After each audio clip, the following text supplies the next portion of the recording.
ಮೊನ್ನೆ ಕೇರಳದಲ್ಲಿ ಒಂದು ಇನ್ಸಿಡೆಂಟ್ ನಡೆಯುತ್ತೆ. ಇಡೀ ರಾಜ್ಯವನ್ನೇ ಬೆಚ್ಚಿ ಬೀಳಿಸಿದಂಥ ಒಂದು ಘಟನೆ. ಸೊ ಈ ಒಂದು ಡ್ರಗ್ಸ್ ಮ್ಯಾಟ್ರಿಗೆ ಸಂಬಂಧಪಟ್ಟಂಥ ವಿಚಾರ ಆ್ಯಂಡ್ ಅದರಲ್ಲಿ ಸಿಕ್ಕಾಕೊಂಡವರು ಶಾಲೆಯಲ್ಲಿ ಟೀಚ್ ಮಾಡ್ತಿದ್ದಂಥ ಟೀಚರ್ಸ್, ಅದರಲ್ಲೂ ಮುಖ್ಯವಾಗಿ ಶಿಕ್ಷಕಿಯರು. ಆ್ಯಂಡ್ ಇದು ಹೇಗೆ ಸ್ಟಾರ್ಟ್ ಆಯಿತು, ಹೇಗೆ ಕೊನೆ ಹೋಯಿತು, ಇದು ಹೇಗೆ ಸಿಕ್ಕಾಕೊಂಡ್ರು, ಇದೆಲ್ಲವನ್ನು ಡೀಟೇಲ್ಡಾಗಿ ಒಂದು ವಿಡಿಯೋದಲ್ಲಿ ನೋಡ್ತಾ ಹೋಗೋಣ. ಸೊ ಕೇರಳದ ಒಂದು ಗೌರ್ಮೆಂಟ್ ಏನು ಮಾಡುತ್ತೆ, ಈ ಡ್ರಗ್ಸ್ ವಿರುದ್ಧ ಆಪರೇಷನ್ ತೂಫಾನ್ ಅನ್ನೋ ಒಂದು ವಿಶೇಷವಾದಂಥ ಒಂದು ಕಾರ್ಯಾಚರಣೆಯನ್ನು ಶುರು ಮಾಡಿರುತ್ತೆ. ಆ್ಯಂಡ್ ಈ ಒಂದು ಕಾರ್ಯಾಚರಣೆ ವೇಳೆ ಒಡಾಕರ್ ಪೊಲೀಸರು ಒಬ್ಬ ಯುವಕ, ಅವನ ಹೆಸರು ಸಫ್ವಾನ್ ಅಂತೇಳಿ, ಅವನನ್ನು MDMA ಇದೊಂದು ಸಿಂಥೆಟಿಕ್ ಡ್ರಗ್, ಇದನ್ನು ಆತ ಕ್ಯಾರಿ ಮಾಡ್ತಿರುವಾಗ ಪೊಲೀಸರು ಅವನನ್ನು ಅರೆಸ್ಟ್ ಮಾಡ್ತಾರೆ. ಆ್ಯಂಡ್ ಮೊದಲಿಗೆ ಇದೊಂದು ಚಿಕ್ಕ ಡ್ರಗ್ಸ್ ಇನ್ಸಿಡೆಂಟ್ ಥರನೇ ಕಾಣಿಸುತ್ತೆ, ಲೈಕ್ ಸಣ್ಣ ಕೇಸ್ ಥರ. ಈ ವ್ಯಕ್ತಿ ಒಬ್ಬ ಡ್ರಗ್ಸನ್ನು ಕ್ಯಾರಿ ಮಾಡ್ತಾಯಿದ್ದ, ಸಿಕ್ಕ ಅಂತೇಳಿ.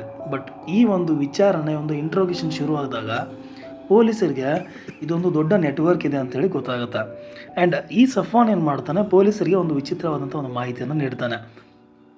ಇಲ್ಲಿ ಕೈಯಿಂದ ಕೈಗೆ ಒಂದು ಡ್ರಗ್ಸನ್ನು ಹ್ಯಾಂಡ್ ಓವರ್ ಮಾಡಲ್ಲ. ಆ್ಯಂಡ್ ಹಣ ಕೂಡ ಎಲ್ಲಿ ಡ್ರಗ್ಸನ್ನು ಸಪ್ಲೈ ಮಾಡ್ತೀವಿ ಅಲ್ಲೇ ದುಡ್ಡನ್ನು ಕೂಡ ಕಲೆಕ್ಟ್ ಮಾಡಲ್ಲ. ಸೊ ಇದಕ್ಕೆ ಅಂತೇಳಿ ಒಂದು ಬೇರೆ ಸಿಸ್ಟಮ್ ಇದೆ. ನೇರವಾಗಿ ಡೀಲರನ್ನು ಭೇಟಿ ಮಾಡುವಂಥ ಅವಶ್ಯಕತೆ ಇಲ್ಲ. ಸೊ ಗಲ್ಫ್ ದೇಶದಲ್ಲಿದ್ದಂಥ ಒಂದು ಮೊಬೈಲ್ ಸಂಖ್ಯೆಗೆ MDMA ಅಂತೇಳಿ ಒಂದು ಮೆಸೇಜನ್ನು ಮಾಡಬೇಕಿರುತ್ತೆ.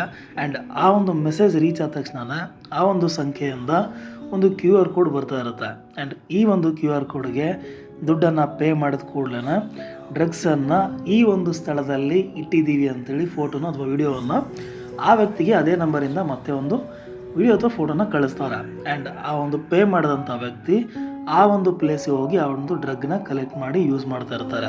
ಸೊ ಈ ರೀತಿಯಾಗಿ ಡೀಲರ್ ಮತ್ತು ಆ ಒಂದು ಬೈಯರ್ಸ್ ಮಧ್ಯೆ ಈ ರೀತಿಯಾಗಿ ಒಂದು ವ್ಯವಹಾರವನ್ನು ನಡೆಯುವಂಥ ಸಿಸ್ಟಮ್ ನಡೀತಾ ಇರುತ್ತೆ. ಆ್ಯಂಡ್ ಪೊಲೀಸರು ಇದಕ್ಕೆ ಒಂದು ಮಾಸ್ಟರ್ ಪ್ಲ್ಯಾನನ್ನು ಮಾಡ್ತಾರೆ. ಪೊಲೀಸರು ಡ್ರಗ್ಸನ್ನು ಹುಡುಕೋದಕ್ಕಿಂತ ಈ ಒಂದು ಟ್ರಾನ್ಸಾಕ್ಷನ್ ಯಾವ ರೀತಿ ಆಗ್ತದೆ, ಎಲ್ಲಿಗೆ ಹೋಗ್ತಾ ಇದೆ, ಯಾರಿಂದ ಆಗ್ತಿದೆ ಆ್ಯಂಡ್ ಯಾರಿಗೆ ಹೋಗ್ತಾ ಇದೆ, ಇದೆಲ್ಲವನ್ನು ಡೀಟೇಲ್ಡಾಗಿ ಕಲೆಕ್ಟ್ ಮಾಡೋದಕ್ಕೆ ಶುರು ಮಾಡ್ತಾರೆ. ಆ್ಯಂಡ್ QR ಕೋಡ್ ಯಾರ ಬ್ಯಾಂಕ್ ಜೊತೆಗೆ ಇದನ್ನು ಅಟ್ಯಾಚ್ ಮಾಡಲಾಗಿದೆ ಅನ್ನೋದನ್ನು ಚೆಕ್ ಮಾಡಿದಾಗ ಪೊಲೀಸರೇ ಒಂದು ಸೆಕೆಂಡ್ಗೆ ಶಾಕ್ ಆಗ್ತಾರೆ. ಈ ಒಂದು ಖಾತೆ KC ಕೀರ್ತನ ಅನ್ನೋವರ ಖಾತೆ ಆಗಿರುತ್ತೆ. ಆ್ಯಂಡ್ ಆ ವ್ಯಕ್ತಿ ಒಬ್ಬಳು ಟೀಚರ್ ಆಗಿರ್ತಾಳೆ. ಅವರು ಪೆರಂಬ್ರಾ ಬ್ಲ್ಯಾಕ್ ರಿಸೋರ್ಸ್ ಸೆಂಟರ್ನಲ್ಲಿ ಕೆಲಸ ಮಾಡ್ತಾ ಇರ್ತಾರೆ. ಸೊ ಈ ಒಂದು ಬ್ಲ್ಯಾಕ್ ರಿಸೋರ್ಸ್ ಸೆಂಟರು ಕೇರಳದು ಎಜುಕೇಷನ್ ಸಿಸ್ಟಮ್ ಬಗ್ಗೆ ಅನ್ನೋ ಒಂದು ಇನಿಷಿಯೇಟಿವ್ನ ತೊಗೊಂಡಿರ್ತಾರೆ.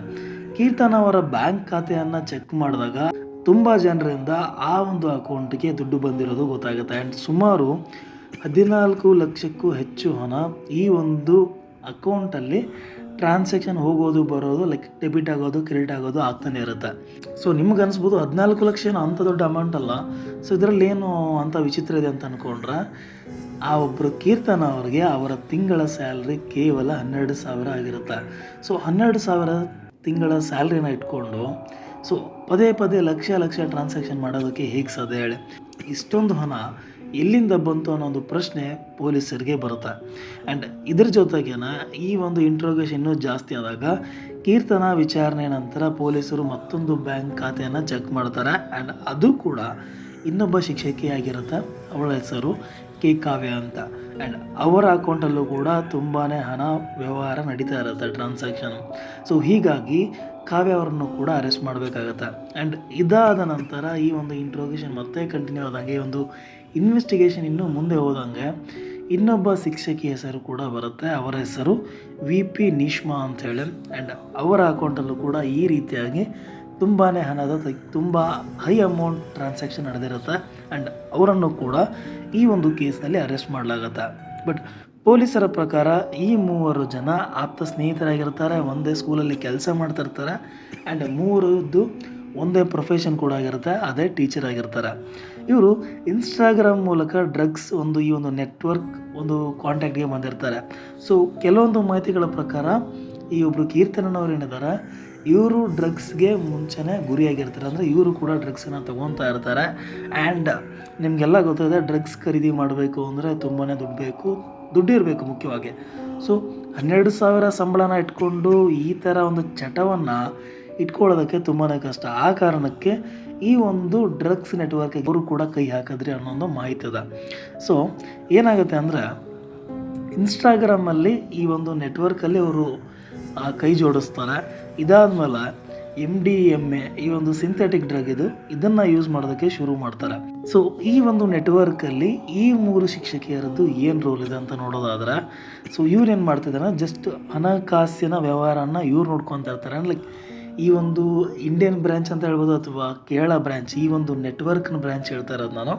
ಸೊ ಈ ಒಂದು ಬ್ರ್ಯಾಂಚಲ್ಲಿ ಏನೇ ದುಡ್ಡಿನ ವ್ಯವಹಾರ ಬಂದರೂ ಕೂಡ ಅದು ಇವರ ಅಕೌಂಟ್ಗೆ ಹೋಗ್ತಾ ಇರುತ್ತೆ. ಲೈಕ್ ಈ ಒಂದು ದುಡ್ಡಿನ ಟ್ರಾನ್ಸಾಕ್ಷನ್ ಮಾಡೋದ್ರಿಂದ ಅವ್ರಿಗೆ ಕೈಗೆ ಡ್ರಗ್ ಸಿಗ್ತಾ ಇತ್ತಾ ಅಥವಾ ಇವ್ರಿಗೆ ಅದರಲ್ಲಿ ಕಮಿಷನ್ ಸಿಗ್ತಾ ಇತ್ತಾ ಇನ್ನೂ ಗೊತ್ತಿಲ್ಲ, ಅದನ್ನು ನೋಡ್ತಾ ಹೋಗಬೇಕು.